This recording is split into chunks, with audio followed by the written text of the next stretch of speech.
Hello viewers, welcome to our series of history and sociology lectures. This is Dr. Shariq Khan and today we are going to discuss about social group. As you see that society consists of groups. When the aggregates particular individual, they come together, when they interact with each other, they communicate with each other, then it forms the social group. As you see that man is a social animal, and without groups, without interaction, our survival in the society is not possible. So we form different groups as the member of society, and these groups are the part and parcel of our life. Okay, so in day-to-day life we see that there are different type of groups are there. Suppose family group, kin group, religious group, many other groups are there which form our life. In our day-to-day life we come in contact with different groups. So as far as the definition of social groups are concerned, there is no single view about it. Different thinkers have tried to explain it in different way, but the most acceptable definition are given here. First, it is McIver and Page. According to McIver and Page, any collection of human beings. Okay, so any collection of human beings, people are there, group of people, they have come together, collection of human beings who are brought into human relationship. This is the main thing, that they are brought into human relationship. Collection of human beings are there and they are brought into human relationship. Interaction is there, communication is there between them.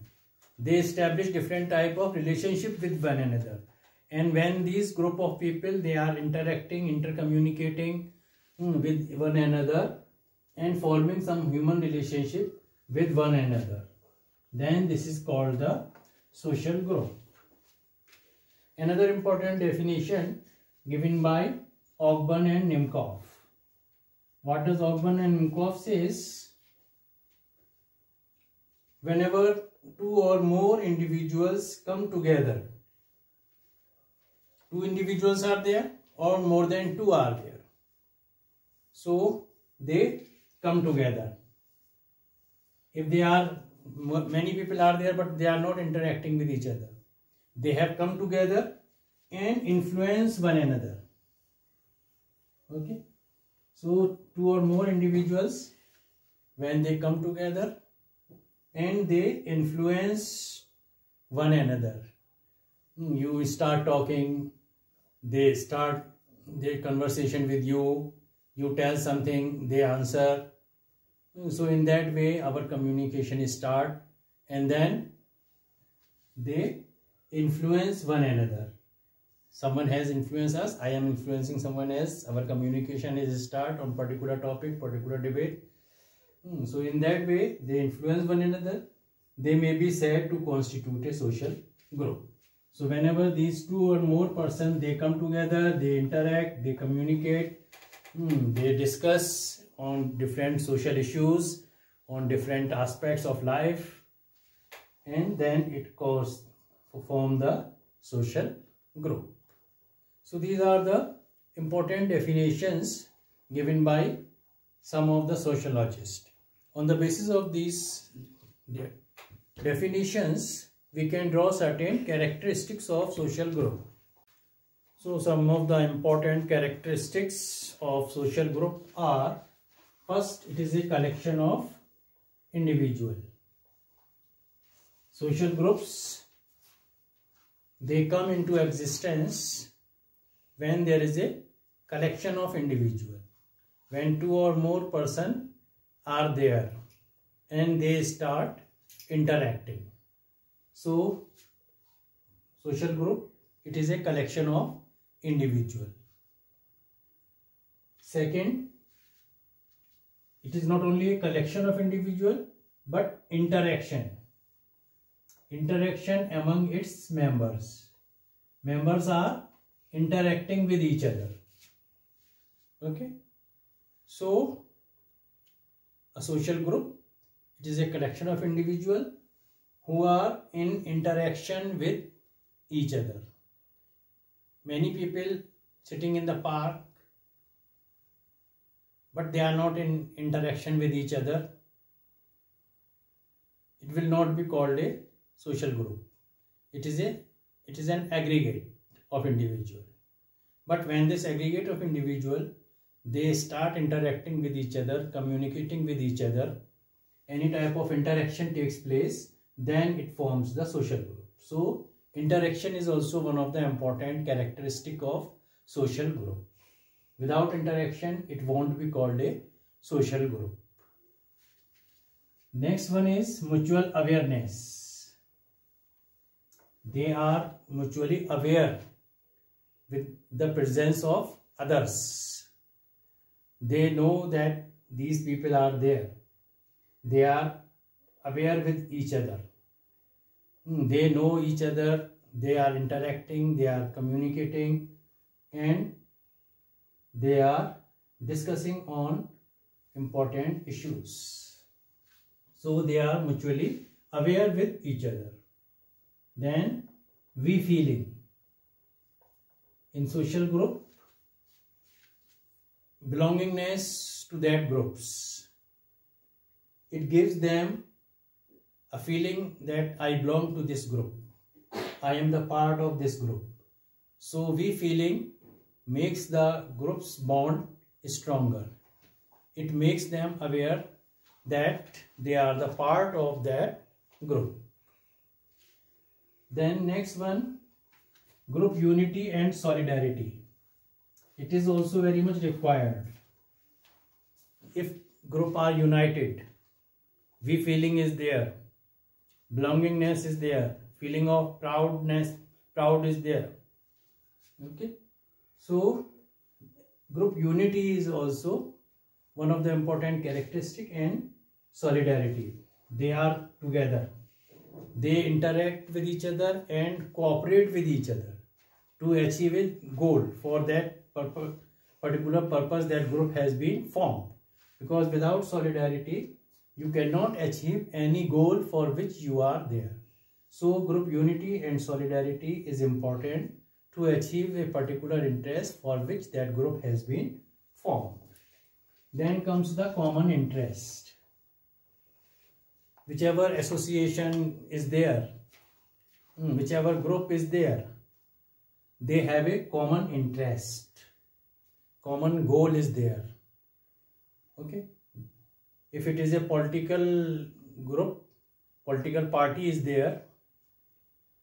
So this political party, its goal is to come and grab power by political means, to participate in the political process, to make people aware about the problems the country is facing. If they are opposition party, they will point out the faults of the government, like that. So they have a common interest. Common interest binds the people together, and they try to achieve it by uniting themselves by group solidarity. Then similar behavior. The behavior of the group member is similar because they think in a similar way, more or less. It can't be 100% similarity in the thoughts, but as we belong to that particular group, interest is same, So that is why we think in a similar manner, more or less in similar manner, not exactly.